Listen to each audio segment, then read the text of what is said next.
The Ottoman Empire stands as one of history's largest and longest-lasting empires, enduring for an impressive 623 years from 1299 to 1922. It extended its influence across 3 continents, covering the Balkans in southeastern Europe, Arabia and Central Asia, and coastal northern Africa. Like many of the great empires that preceded it, the Ottoman Empire was fundamentally built on the institution of slavery. However, what distinguishes the Ottoman approach from many other historical examples is the fact that the majority of their slaves were white. The scale and scope of slavery in the Ottoman Empire. Slavery in the Ottoman Empire was a practice that spanned the entirety of its existence, continuing even after attempts were made to abolish it in the late 19th century. Particularly during the empire's earlier centuries, slaves were captured during military raids or through politically orchestrated expeditions ordered by the Sultan. These raids swept across southern and eastern Europe, the Balkans, and the Caucasus, with a significant proportion of the captives being transported to the capital, Constantinople, known today as Istanbul. Additionally, from the 16th to the 19th centuries, a substantial number of Europeans, amounting to hundreds of thousands, were seized by Barbary pirates and sold into slavery within the Ottoman Empire, although the Ottomans themselves did not directly engage in these raids. At the height of this practice, it is estimated that 1 in 5 residents of Constantinople were slaves. This situation bore a resemblance to the Roman Empire, which the Ottomans had succeeded. This represents the largest known instance of white slavery in history, although it has been studied far less extensively than the transatlantic African-American slave trade. Comparison with other historical empires.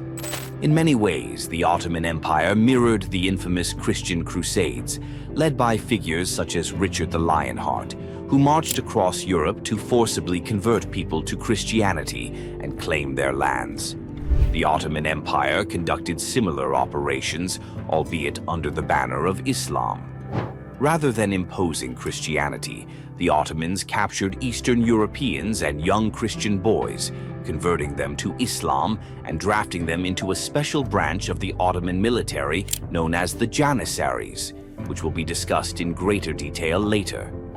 Although religion and a desire for retribution played roles in these Ottoman raids, the pursuit of financial gain was a far more significant driving force behind the enslavement of individuals from conquered regions. The economic and political role of slavery. Slavery in the Ottoman Empire was not just a means of labor, but a central pillar in the empire's economic and political structure. The wealth and power of the Ottoman elite were often directly tied to their ownership of slaves, who were used to staff estates, manage households, and even run large agricultural operations. The reliance on slaves allowed the Ottoman elite to maintain their wealth without engaging directly in commerce or manual labor, which was often seen as beneath their status. Moreover, slaves played a crucial role in the military and administrative machinery of the empire. The Janissaries, who were elite soldiers drawn from enslaved Christian boys, formed the backbone of the Ottoman military. Similarly, many high-ranking officials in the Ottoman administration, known as the Kul system, were technically slaves of the Sultan, although they wielded immense power and influence. The perspectives on slavery within the Ottoman Empire. Many of the sources that document slavery in the Ottoman Empire originate from white, Christian, Western Europeans who were far removed from the actual life within the empire. As a result, the accuracy of these accounts is difficult to fully ascertain, as they are often influenced by the cultural biases and perspectives of those who did not directly experience Ottoman society. However, the few accounts that do come from within the empire provide us with rare and valuable insights into how slavery was perceived and practiced by the Ottomans themselves. It is important to recognize that Muslims held a fundamentally different view of slavery compared to other nations and religions that were involved in the slave trade. The Quran advises that slaves should be treated with kindness and encourages manumission, or the freeing of slaves who have demonstrated loyalty.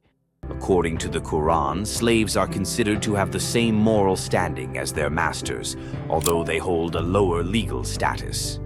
Additionally, slaves were not legally distinguished by their skin color in Islamic law. Despite this, there were notable disparities in the slave market, where individuals with disabilities and those with darker skin tones from sub-Saharan Africa were often sold for significantly less than their healthy, white counterparts. The economics of slavery in the Ottoman Empire. Slaves in the Ottoman Empire were generally expensive, typically owned by high-ranking officials who paid the highest prices for virginal European girls aged between 13 and 25, as well as for healthy teenage boys. Despite the high costs associated with owning slaves, court records reveal that it was not only the elite who possessed slaves. They were widespread throughout Ottoman society.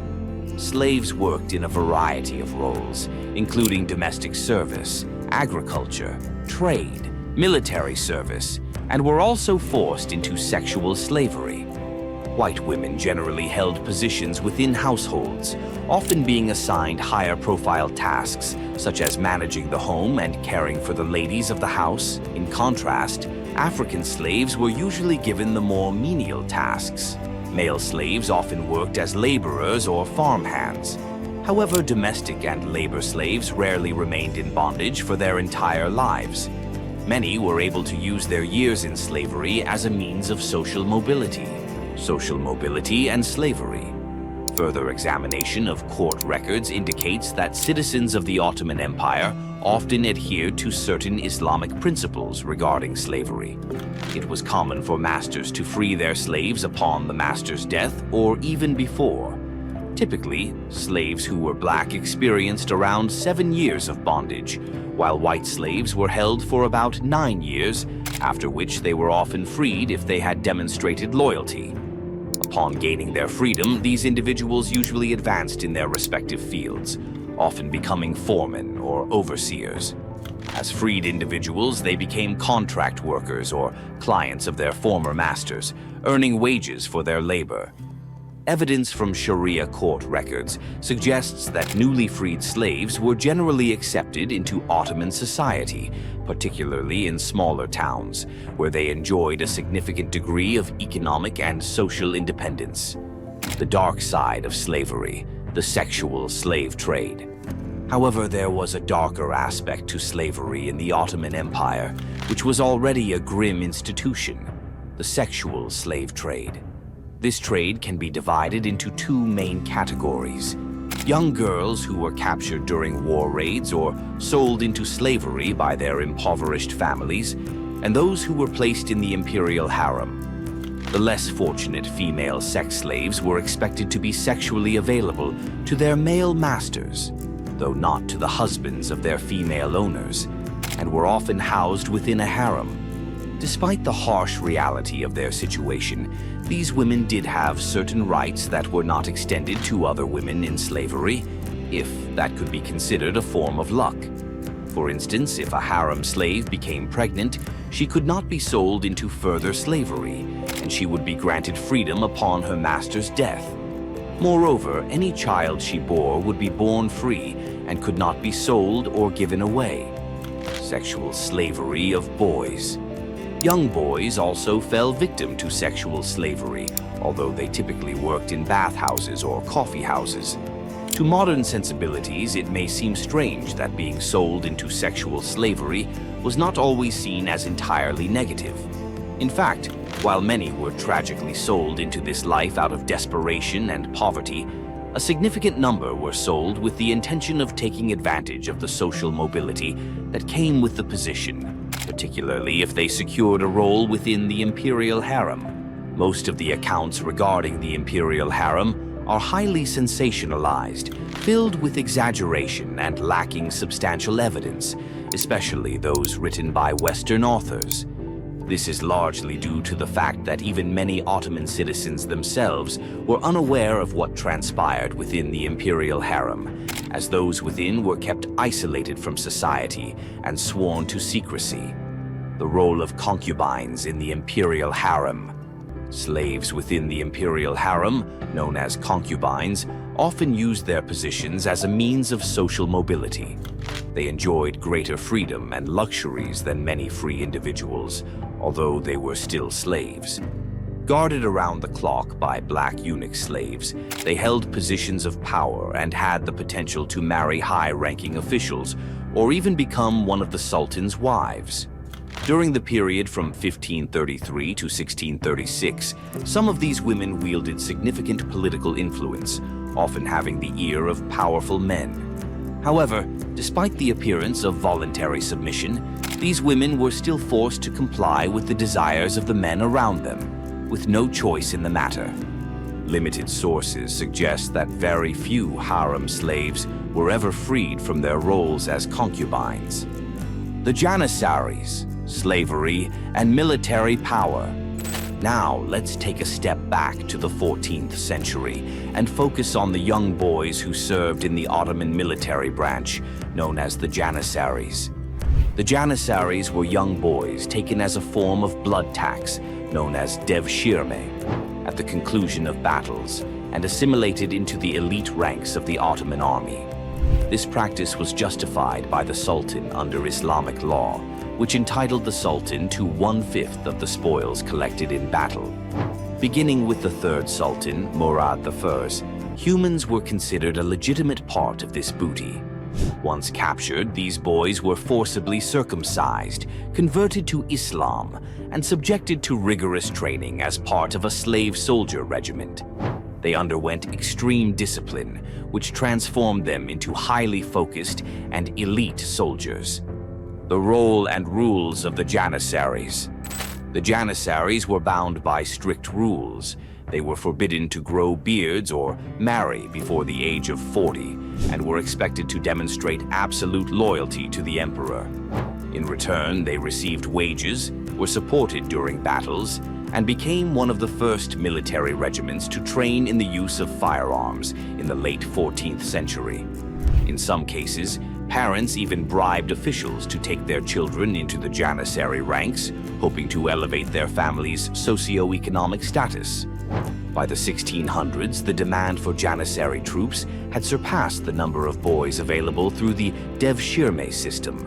Consequently, the exclusive conscription of boys through devshirme was abolished, allowing free-born Muslims to join the Janissaries and take advantage of the opportunity to improve their social and economic standing.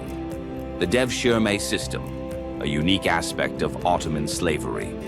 The devshirme system, which translates to blood tax or child levy, was one of the most unique and controversial aspects of slavery in the Ottoman Empire.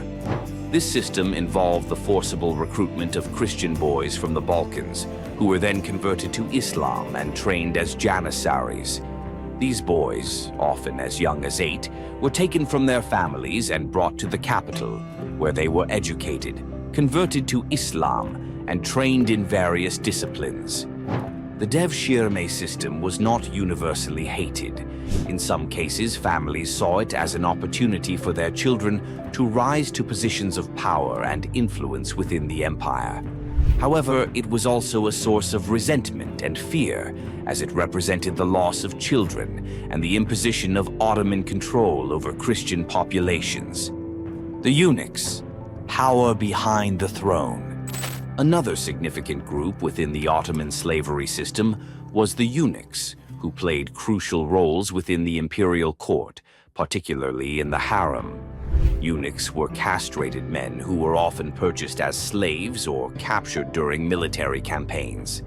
They held a unique position within the empire, serving as trusted servants, administrators, and even advisors to the Sultan. Eunuchs were divided into two main groups: the black eunuchs, who were typically of African origin, and the white eunuchs, who were usually of European descent.